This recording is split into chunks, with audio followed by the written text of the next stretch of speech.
Pizza delivery. New wheels, mate. Mate. Sticky frog. Flash. I know, it's nice. It's all right, isn't it? Hey, you're a lucky boy. That skid was so underwhelming. Yeah, I know. What do you want me to do? Launch it?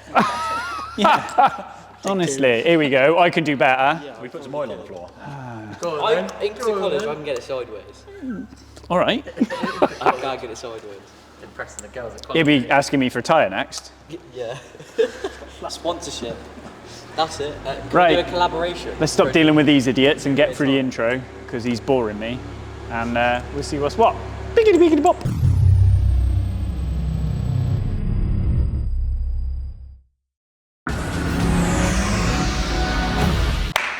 It's Monday. It is. It's actually Monday. Genuinely. Genuinely, Monday the 10th at 3:32. There you go. Have some of that. It's carnage, or carnage. What is going on? Matt's just finishing off a lazy wiper on a Lambo. We have, this has gone mental. I was really surprised at how well this is done. It's done really well. It has. For an hour-long plus video. Yeah. I won't go into too much because it'll be tomorrow's, but we know what it is.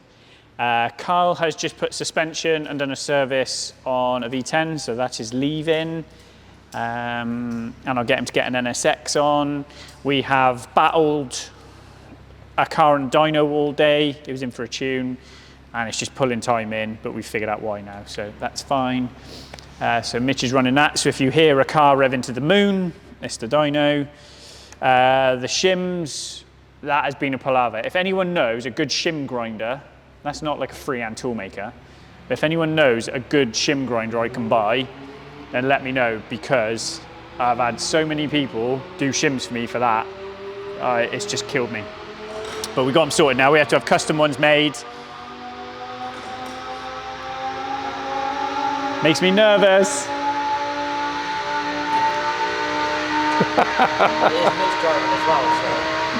All right, Callum, I don't need that. It is Mitch driving. Yeah. Nobody understands the sunglasses Nobody, thing. no, because we can't tell the story. It's just too painful. Yeah. Not yet, anyway. Not yet. Not yet. What else? There is a load of stuff outside, but everyone slags us for talking about outside, so we'll leave you out. There's just everything's here. The Hurricane is fixed, but we'll go into that tomorrow as well. We'll make that another separate video, but that's back on the road and running. All right, Matt. Bloody hell. Didn't someone crash at Goodwood's? Oh! Go on, go over. Me off. Everyone's a chirp, isn't they? Come on then, what happens? All I did was curb a wheel on my car. Yeah. What did you do? I had a little spin. How many times did you spin? I reckon about 3 times. Right. What, 3 individual No, times? all in one go, so it was all right. But, you know, Mitchell Hazelden. when you push on, you got Whatever. to find the limits. What, like an E36 BMW bullied you? Yeah, he was quick though. So. That's what they all say. But it is what it is. I done all right. And this was at Players Classic. Yeah. So I was on track on the Saturday. Yawn. That was good. It was good. Send a track though, innit? Yeah, full Goodwood's sender. scary. Yeah, it's fast. Really fast track. But yeah, it's And good. just to think, old boys race £25 million Ferraris around there, Yeah, crazy. Absolutely crazy. unlike your £25 million Vauxhall. What can I Your say? radiator worked there, didn't it? Yeah, radiator was min. 105 degrees, that's all it got to the whole day. So, It's because it had no water in it, but... nah, she's min. Right. Fastest Vauxhall in the southwest. I don't know how that's a bragging point, if I'm honest. I just need all the REP stickers. No. And, No. Not doing that. You want what? Like Mitch's Fiesta sponsored by Monster? We're not going to pick him up over there. No, it's good. He's talking shit. Right, let's wander down here. We come down the bottom because we have a list of funny stories to tell you. But also, I was just going to check. So these are the 2 bikes that race in British Supersport that are the new next gen rules. And I was just going to show you the software, just because they're here, and I thought it'd be something cool to show you. So this is a Mechatronic ECU that is now used in British Supersport. I think we've gone through this before. Yeah. So this is this is currently the injection fueling, and then you've got ignition curve. Although that one doesn't look right because that is 0. 0, 0, 0, Yeah. 0, 0. I think obviously, then you've got things like RPM shift light for your dash. You've got work mode setting, so your switches on your dash, on your handlebars, sorry, they show you what you can activate and deactivate. So in work mode 0, for example, which is your dry setting, we've got our rain light is off. If it detects a crash, it turns the engine off. We can control whether we engine off for oil pressure, which we don't do because, of course, you could be in the middle of a corner and a sensor fail and it'll have you off the bike, so we don't do that. It's better to save an engine. Sorry, it's better to do an engine than it is to have a rider off, because if it shuts the engine off mid-corner when it's on your knee, it's not coming back up again. So there's certain bits and pieces we do there. Then you've got which tyre you're on, what sprockets you're on, your throttle control, your engine brake control, your gear shift up and down, so your anti-jerk, whether you're on closed loop lambda or not, and then which ignition curve. And then obviously you've got 4 modes. So you can see there, look, that's the one they've got set for rain mode. Then you've got things like gear shift control, so how we control the bike when we shift up the gears and how we shift down the gears. So, for example, if you calculated engine speed on back shift, is how it blips, because you don't want to blip over your engine speed. Then engine brake is probably the one we do the most work on. So that's how much air bleed you get in each gear. So that's how much it holds the throttle open. So you can see there, look, as you're obviously not going to 19,000, but in second gear, look, as we shut the throttle at 16,000 RPM, it's still holding 12% of the butterfly open, and then it decays down as your revs come down. But then it's different gear to gear, because of course the back torque's different. And then you've obviously got 2 solutions, so you can put 2 solutions on for the rider. So I do a similar thing on mine. I've got 2 solutions. So I can always, if we've made an improvement or what we think is an improvement in engine braking, because that's corner entry, and I don't like it, I can back-to-back it on a switch. Same with these riders as well. So that's one of the biggest changes that Mechatronic implemented into British Supersport this year, is they give trim to the rider on buttons. Good and bad thing. Riders get all wrapped up in pressing buttons sometimes instead of just riding a fucking bike. So good and bad thing. And then things like setting up brake pressure, your suspension pots, your speed and tyre. So basically, as you lean a tyre over, the diameter changes, so the wheel speed changes. So like on my login, I've got wheel speed and I've got corrected wheel speed based on my lean angle. So stuff like that. So you can do a lot. But basically, when they left Donington, they had the new firmware put on it. So Dan's just asked me if I can go through everything and make sure everything's right. So I'll just finish that off when you have gone. Sounds like a plan. Yeah, so it's all good. When are these bikes due out next? Knock Hill this weekend. This weekend? Yeah, this weekend. So it's all good. It's all good.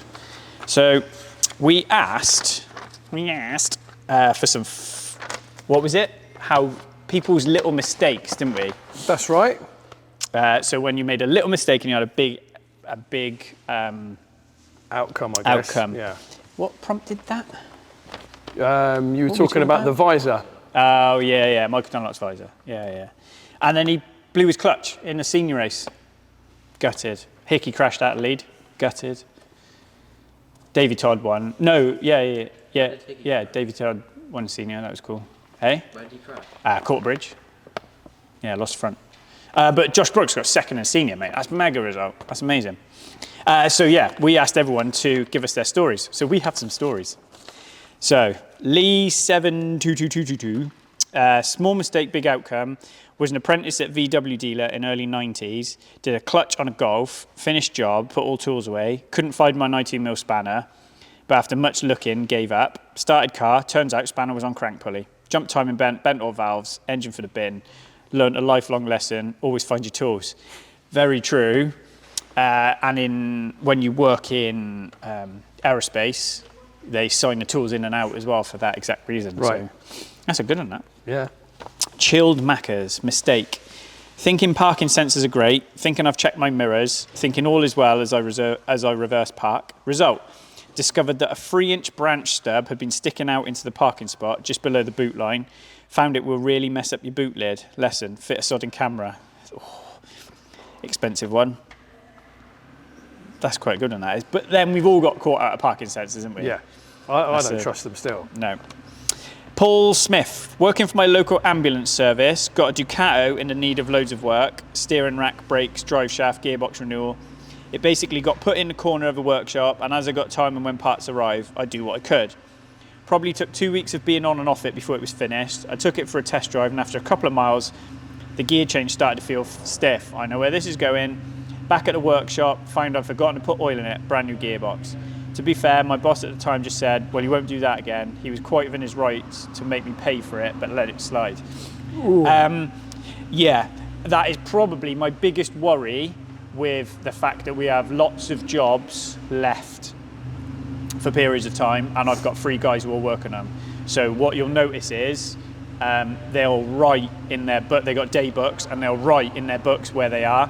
And we'll put notes on the dash to say no brakes, no oil, no this, no that, because it's dangerous. Everybody jumps in a car here thinking, or everybody jumps in a car thinking it's fine. The one thing I would say to that is, we moved a car on a ramp the other week. I brought it in, undone the oil filter. One of the boys cranked it up to move it because it was a DCT and you couldn't get it out of park. And yeah, filled the V with oil. So it is easily done. I come run out of the office, go whoa, whoa, whoa, whoa, whoa, whoa. And that is just because you do something and you get distracted. So yeah, I can understand that one. Victor Mildew, in the 80s, Alton Park, pre-race testing, second engine change in a day. It was 4 a.m. in the scrutineering bay. I didn't get the bottom hose to water pump, hose clip on square, in the race, popped off, lost an engine and a race win. To be fair, mate, you're lucky you just lost an engine because water normally has you over the bars. So, but done that before. Working late, we've all done it. Work late, you think you've done it right, you come in the next day and you think you're on drugs when you did it because it was a shocking job. So, yeah. James Francis, doing stem seals on an old Escort CVH engine while working with my dad as a teen. Got to cylinder 4 and forgot to pressurize the cylinder. As soon as I removed the collets, I just watched the valve disappear down into the engine. And another one is doing a PDI on a brand new Volvo, and I knew on the right hand side ramp you can't lift the car with the bonnet up. So what did I do? Yep, you guessed it. Mate, 2 big ones there. Fast Druid, biggest small mistake. Getting an old CBR 250R, the good old inline 4 ones, not the modern junk, back on the road again. Lots of work getting it running. Took it for its first MOT in years, which it passed. Left the fuel tap on after the MOT while it sat in the garage for a week. Fuel seeped past the vacuum taps, the floats, filled the crankcases, washed all the oil out of the big ends, and despite draining and refilling with clean oil, a short distance later, number one big end let go, trashing the engine. It lasted all of 9 miles. Yeah, I feel for you there, mate. I don't think that's a you mistake. I think, yeah, all right, you left the tap on, but at the end of the day, leaving a tap on shouldn't have caused that damage. So I feel for you there, mate. That's a bit of shit luck, I think. Icklepob 88, putting a McLaren 675 LT out for a check over before driving it back to customer. Frosty February morning, so wet the car off in a valet bay to make sure no watermarks on it from the forward frost. Even with the wash on cold and from a good distance and not overpressurized, the screen cracked. I still swear the screen was already damaged. McLaren screens break for shits and giggles, so again, I wouldn't blame you for that one. Apparently, exactly the same thing happened the year before with a different driver, same car, just not me delivering it back. I thought the service advisor was going to boil over. Mate, that's just... You go and Google and look at McLaren windscreens, and because they're made of paper, they always do that. So unfortunate, and a couple of grand to fix, but yeah, it's hard that. I always say people, when you see people walking out to a frozen car with a kettle full of water, you're like, that's going to cause some damage. Warwick Road Andy. Funny enough, Andy, if this is who you think it is, this story precedes you. Because obviously I know a couple of guys who work for this team, so if it is you, then I feel sorry for you, because the words they refer to how this happened was pretty shocking. So, when working for McCann's Yamaha at Assin, drove away from a track on Sunday night in a rush to Schiphol, only to get a team WhatsApp message asking, has anyone seen the team bus keys? Heart sank because they were in my pocket an hour from my destination. Pulled over into the next available service area and asked a very confused cashier to take the keys and wait for a team member to arrive in about 2 hours and collect them. They had to give a password, which was Stato, as that was my team nickname. Never lived it down. No, I've heard that story before. So yeah, I bet Spanners give you some shit for that, mate. John P. I overlooked how tight a lower crank bolt on a 1600 ZTEC fully floating should be as an apprentice. Smashed the valves clean off, ripped the head off. Everything has been triple checked ever since. I still have the valve somewhere as a reminder. Yeah. I imagine what you've done there is you've under-torqued it and it slipped, because of course they have fully floating pulleys. So, Dan, YX6SO. Small mistake, big cost. Many moons ago, I ran a garage. We had one particular customer that had a number of cars we were looking after, including their S4. He was going abroad on holiday and needed a set of tyres. The night before, he drove to the airport to catch an early morning flight, and I'd agreed to fit them last thing in the evening, 8 p.m, as we were booked up solid, and it's just what we did for some customers. Tyres fitted, dropped his car back to him, all went well, or so I thought. I woke the next morning to a number of missed calls, answer phones, messages, selection of texts. He hadn't made it to the airport, he'd missed his flight, wasn't on holiday, as his near side front wheel had parted company with a car. Oh no! At 70 mile an hour on a motorway at 3 a.m. As you can imagine, he was less than happy, or his wife. He had to have his car recovered back to his house at great expense and claimed a high insurance. Moral of the story is, don't answer your phone midway through talking up the wheel bolts. Amen. As I did, then not rechecking you had been around them all like a numpty. The final bill for the simple mistake of that expensive call was just a shade under 12 grand, as I also had to pay for a hire car, 3 days missed holiday, more flights and transfers from the airport in Spain. I never ever double checked. Yeah, I always double checked. And that one absolutely ass raped you because you're trying to be a nice guy. Yeah. That's what did you, that one. Which is a shame, right? Because I bet not once, like, all right, he's upset that his wheel come off. That's massive. That's like the biggest. That and oil plugs falling out, like you're at the door, ain't you? But I bet you at no point did he go, yeah, but he did work till 8 o'clock at night trying to get us sorted for holiday. Do you know what I mean? Whereas you should have just gone, mate, get a taxi. Yeah. So it is hard. I feel for you on that one, mate. But fair play for standing by it. Patter manned 3593. Misshifting, trying for third. Yeah, bang, bang, bang, bang, bang. Where's third? Went into first. Too late. 8100, 2 spud. Yeah, big. Spin the rod bearings, do the valves. Oh wow, in a TTRS as well. That's pretty impressive. Yeah, normally when you misshift and you go like from second to third, you make a mess because you've obviously caught thirst. That is why dogleg boxes exist. So like the 190 Cosy has a dogleg first, so it's across and down for first. So second is up, third, fourth, fifth, because you normally race second, third, fourth, so it's less risk. User blah blah blah blah blah blah. Used build Suzuki GSX 1000 Yoshi race engine was being rushed by the boss and didn't check my work. As usual, left timing chain, tensioner, bolts loose. And it came out and wrecked the top end and pistons at a shakedown test. This was a week before it was going for the TT as a spare. Unfortunately, the main engine dropped the valve, so we were screwed. No one there had anything to help us. So put a stock engine in, we borrowed. And that threw a rod, very unusual, as those engines were bulletproof. Took some time to get over it. Yeah, that's race engine building, mate. all right, the first one caught you out because you've obviously left bolts loose. But that's the pressures of racing, right? You look at the weekend, Formula One, you get mistakes under pressure. The Michael Dunlop thing, mistakes under pressure. So it is hard, but you learn from it. Anyone says they don't make mistakes, they're either lying or not trying, is the simple answer, I think. What mistakes you made? The running your camera over doesn't count because you didn't run your camera over, really. Yeah, but my mistake was leaving it on the floor. Yeah, but that's like saying, you know, you can't leave your car on your driveway because a lorry might crash into it. Yeah, but I was on a racetrack with an expensive camera and I popped it down on the floor when it should have been visible on the tripod so he could see it. But yeah, other mistakes. Yeah. I have white memory cards. I did a photo shoot in New York once and then got back to the hotel, downloaded the pictures, formatted the card, and then went, shit, I haven't downloaded all the pictures. Oh no. Yeah, so at least it was just round the corner, I could go back.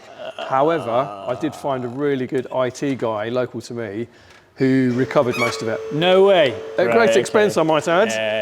Yeah. Yeah. When we went to Bonneville, funny enough, he was here last week, right, Malky. He did all the photos for the Bonneville shoot.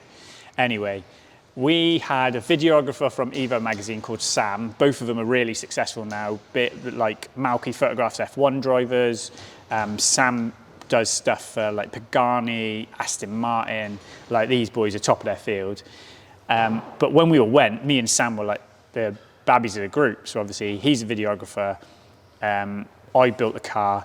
Malky was photographer. Dickie was there driving. Pietro's head of press and PR for Skoda, and he's a shitbag at the best of times anyway. And so what happened was Sam and I don't think Malky went for dinner.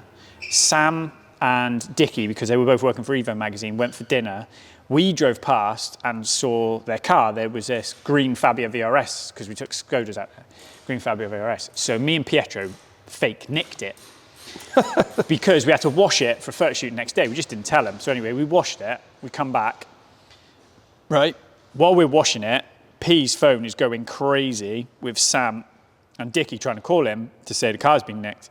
Because in the boot of the car was all Sam's gear with 2 weeks, 3 weeks worth of footage, everything. The work we did in Salt Lake City, everything we did at Salt Flats. Bearing in mind, Evo magazine put a lot of money into this to send Richard out there and do this whole series on it. And me and P had fake nicked the car to clean it. Anyway, we come back. Sam's like beside himself with joy that it was a joke. Dickie kind of got the joke, but was probably just a little bit, Dickie's really laid back. Malky lost his shit. You mention it to Malky now, bearing in mind it is like 13 years later, he'll still fucking punch you in the face. Because I think a photographer or a videographer, you're very protective about your kit, but also it's what's on it is more important. Yeah. If you've ever lost family photos of a loved one that you can't get back, it's that kind of feeling, isn't it? Yeah. Like, you know, just after Kate's mum passed away, our computer died and we lost every photo of May with Callum. There's like 2 photos now of May with you know, Callum was what, 18, maybe 18 months old when she passed away. So it's that level of being upset in it. It's brutal. Yeah. So yeah, probably one of those things where a joke kind of backfired. But yeah, Malky still don't find it funny. We mentioned it because they came Thursday to pick the car up. We mentioned it then, and it's still raw. It's still raw. Yeah. And that doesn't move me on. But I've got a mini rant this week. Oh, there we go. Yeah. Why do people think being popular is worth money to me? So why do people who have big Instagram followings think that I want to work for them for free and give them products? There we go. Now, funny enough, right, this isn't anything to do. I've done work for some YouTubers, and I've done work for Dean at Save and Salvage last week, and that is not about this at all, right? It's not about that. But I've had a guy I've never heard of. Well, actually, I don't. I get one a week. But everybody wants me to work for free. Everybody thinks them saying my name in a post is worth thousands of pounds to work on their car. Oh, yeah, we'll collaborate. It's worth fuck all. It's worth nothing. I don't understand the value of it, right? I have bills to pay. My name written in a post pays 0 bills, right? Now, I get that you want to be in the right marketplace. So what is the point of me working for free for a person that all their followers wouldn't be my customers? Do you see what I mean? Yeah, This is what they say when they on about targeted marketing. Yeah. Right? But it's the cheek of it. Yeah. It's the cheek of it. I do loads of work for Matt. I've done obviously stuff for Dean, and they always ask how much it is. Yeah. Whether I give that away for free or not is up to me because I decide the value. But they've never asked and stuff like that. And there's others I've done work for as well. But I've done stuff like over the years. There's guys who've been heavily involved with like Quicksilver, and Quicksilver will pass them over to me and go, I'll do a deal. And then I'll say, yep, okay, I'll do a deal. It's this much normally to fit it, but I can do a deal. Oh, no, we want you to pay us. Pay them? Yeah. Right. That's not how it works, mate. But why do people think popularity is worth money? Why do people think that? It's a strange setup. It's the new kind of social media world, isn't it? But this is the same thing as people thinking being a YouTuber is a career path. It's bollocks. I would say back in the magazine days, so we used to all run project cars. So then we would contact a supplier, that's an exhaust manufacturer, and say, look, if you supply an exhaust, we'll fit it to the car and we'll give you X amount of coverage within the magazine. Right, so I can understand that when you can, as a magazine publisher, can give me a monetary value on that. Yeah. So, for example, I'll pick a name, Evo Magazine. I have advertised in Evo Magazine in the past, and I know I have other friends who advertise in Evo Magazine as well. It's probably a little bit rich for my taste, but I understand the value it brings to my brand. It's the right audience, it's the right cars, it's in front of the right people, it is big and it carries weight. And it can be digital as well as the print version. You know? Right? So I have done stuff with them in the past. So if they come to me and they said, right, do you want to collaborate? I'd be like, yes. If Horse and Hounds come, no, because they're normally rich as well with supercars, so that might work. That would, yeah. But, I don't know, pick something that would carry no fast Fords. Yeah. Doesn't work for me. Not ragging on fast Fords, but it doesn't work. Yeah. Do you know what I mean? Fast Fiat doesn't work.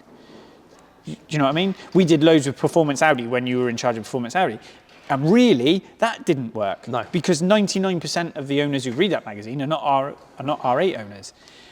I don't know. I just think it takes the piss. Or maybe they just live in a fucking dream world where they think popularity is, I don't know, maybe they were the high school football team fucking captain or something and they just think popularity is that. But do other businesses get this? Do you walk into your garden centre and go, if I post about the compost you've just sold me, yeah. I don't. And maybe it's just because I'd never have the cheek to do it. Because a lot of people have reached out and said about this Ferrari that is behind you, you should reach out to Haltech and see if they want to get involved. But I know how much it gets my back up. Yeah. So why would I want to offend? Because at the end of the day, everybody's here to make money. So I don't know. It really pisses me off when people think that their public status is worth money to me. Because at the end of the day, I've got 3 guys I've got to pay their bills. I've got to pay their wages because they've got families to support. I've got bills to pay. Yet me being sucked off on Instagram by fucking some Instagrammer who hasn't got a clue. Or, I don't know, mate. Am I way off the mark here? I don't think you're off the mark at all. I think if you've got a full-on strategy and you say, right, I'm going to work with certain big names, then that's a different kettle of fish because that could potentially lead somewhere. We just seem to I'm talking about in the right. So if you're working with a supercar driver, for example, Yeah. you know, it's a target market. Yeah, you know? yeah. I get. But even then, I wouldn't like things like that in the past. We've advertised with supercar driver, and there's always a conversation about how that is mutually beneficial, right? Where it's when people reach out. So, like Matt, right? Brilliant example. Matt's paid. Matt pays me, Yeah. right? But he will always repost my stuff. Now, you can go back through our videos and you can look, what's our biggest videos? Yeah. Matt videos. So me helping Matt, which I do, has a massive impact on my business, right? Not necessarily as in customers coming through the door going, oh, Matt Armstrong told me to come here, but my popularity, fucking buzzword, it helps build my brand, yeah? You felt a bit of sitcom in your mouth then saying that, didn't you? Yeah, because I do not want to be popular. I just want to be filthy, stinking rich. Happy days. Yeah? Yeah. Because I imagine the most popular people haven't got a fucking clue who Warren Buffett is. Yep. Do you know what I mean? And what is it? They reckon he gets like a penny every Coca-Cola serving. Right. That's how much his stocks and shares, or that's how much shares he's got in Coca-Cola. Yeah. Yeah, and what is there, like 1 billion Coca-Cola servings a day? Insane. How do we get there? Yes. I don't want Cristiano Ronaldo following. Although, like, how much has he paid a post now? He's paid stupid money, isn't he? Ronaldo? Yeah, he's highest paid Instagrammer in the world, isn't he? He's a like top follower on Instagram, but like I don't know. I think he has people do it for him. But this comes back to the same way where we've spoken about in the past, where people think YouTube makes you rich. Yeah. And yes, it can, but I do think long gone, the more and more the examples are there that YouTube makes you rich, the less and less rich we're all going to get from YouTube. Yeah. Because the buzz is gone, right? Yep. Magazines, Max Power days and Redline days and Fast Car days are not coming back. Nope. They're never coming back. Because everybody looked at it and went, fuck me, how big is Max Power? We should start our own magazine, mate. We should call it Fast Shit. Yep. And you went in WH Smith's and it was 60 car magazines. What have you done? Divided your cake up too small, haven't you? So now nobody's getting a big slice of cake. There's lots of little slices of cake. And it's the same kind of thing. We're getting into that world now where... It's oversaturation, isn't Yes. it, of the market? Yeah, yeah. And this is where we have to remind ourselves about why I do YouTube. Why I did YouTube was to help show the credibility of my business. Yeah. You know, the video we done Friday about diagnosing an injector fault or a misfiring car, behind the buzzword videos is probably our most popular video. Yeah. But yeah, it kind of, I don't mind working with people who I think have an impact on who help.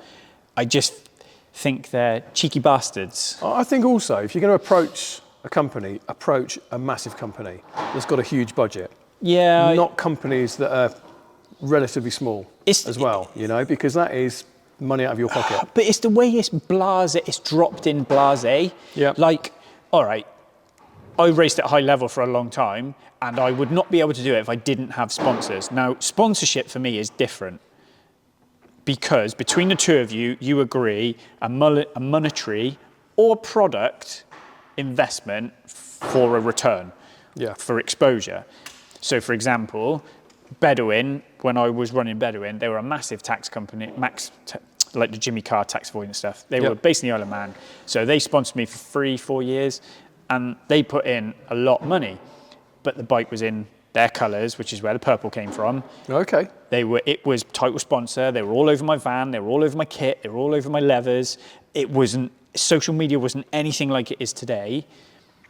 And they saw their return from that because like across my tank would be like pay less tax and stuff like that. So it caught people, you know, back in the day you had Michael Howarth, Tenner for Men. You had, for a little while, Foxy's.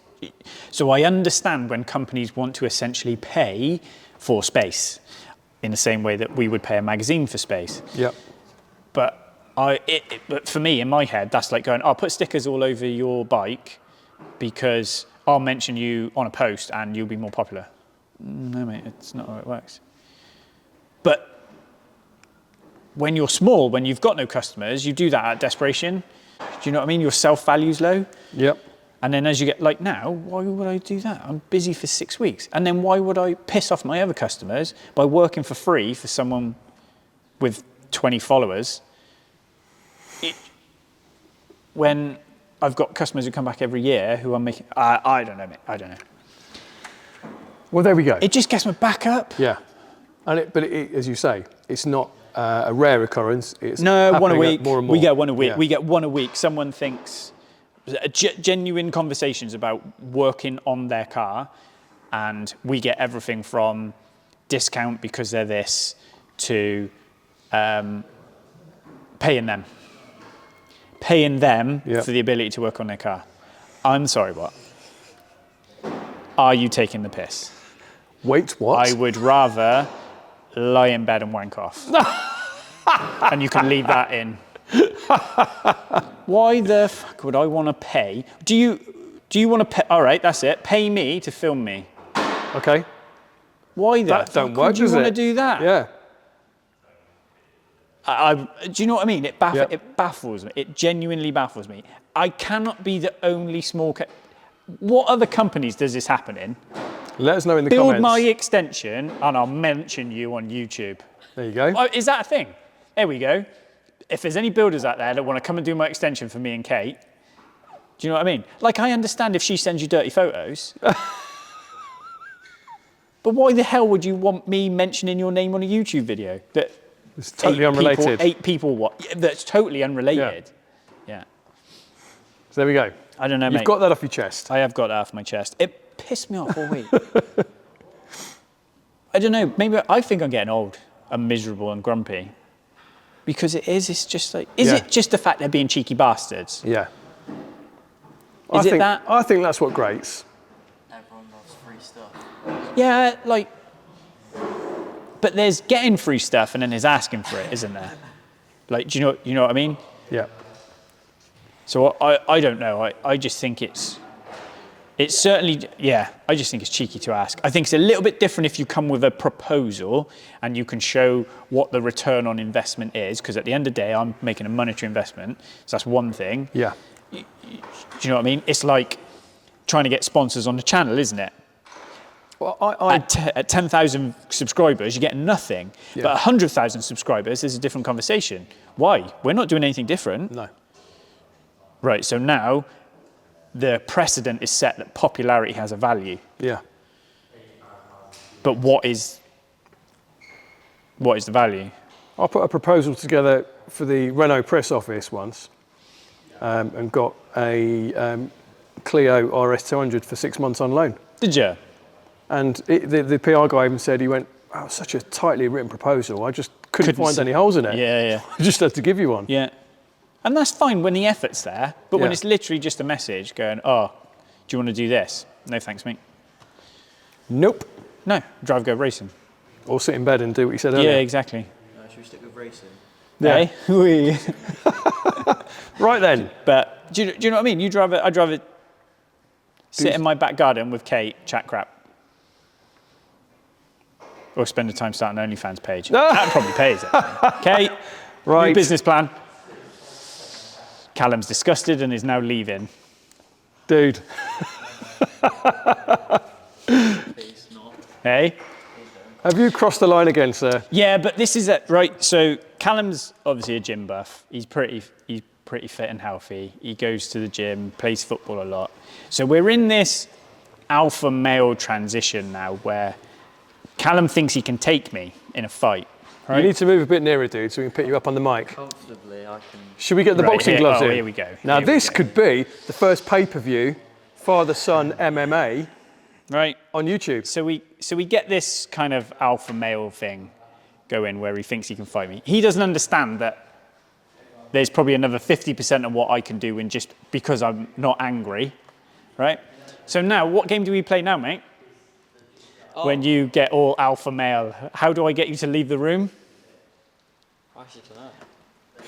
By talking about how me and your mum made you. Oh, And Cal taps out and walks out. that's always going to work. So yeah, that is the new way of beating My you. new way is saying that I can beat him on his 250 Husky.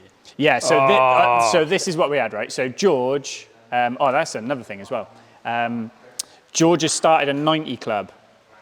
So again, because it's difficult to find sponsorship at the minute, so because he's gone to British Championship, if you go to his Instagram, which is George Edwards, he's doing a 90 club where he's basically started a page. You buy a number between 0 and 90, you pay 90 quid, and it just helps him keep him in British Championship, and then he brings you into like an inner circle and stuff. So if you want to help a lad and you've got 90 quid to spare, go and tap him up. So yeah, George Edwards. But anyway, George has got a little field he goes to train his motocross bike. And he's like, oh, you boys should come down. He lives Bridgewater way. He's like, oh, you should come down, because obviously we've got Husky in the corner. So this dickhead, bearing in mind 20 years ago I raced motocross, thinks he can beat me on a motocross bike. Comfortably. Right, so what's the bet? You have an out lap, then you have two flying laps. Yeah. And then I have the rest of the day. Yeah. And then George said he'll give me £1,000 as well if I beat you. So I've said, basically, he thinks he can be faster than me around a motocross track. Bearing in mind he's never ridden a motocross bike, right? This is how much kids these days live in a fucking dream world. Raw ability, what, of riding bikes that you don't ride? Yep. Right, okay. Ped? Yeah. Oh, kids are painful. Next week's rant. rant, how kids are dickheads. Mate, so what I've said is, it's on. I'll do an out lap, a fast lap, and an in lap, and he has all day to beat my fast lap, and if he does, I'll give him £1,000. And George has said he'll match it. I think you will have a hospital visit. A hospital visit and £2,000 bill would be quite nice. I was going to say, it's worth it for 2 bags. So, if you're We need to film this. Mate, honestly, film it. Kate will kill me. You'll end up seat bouncing a tabletop or something. No. You don't even know what seat bounce or tabletop is, do you? Yeah, I do it. Like, it bounces you off the seat. It's quite unfair to me. Right, so we'll end it there. If any of you have got kids that come out with stupid stuff, put it in the comments and we'll read them out next week. That's a good idea. We'll do that. What stupid shit have your kids said? I am Pedro Acosta. Anyway, Right. Smash the buttons, like and subscribe, and I'm going to go and punch him in the back of the head. So we'll see you next week.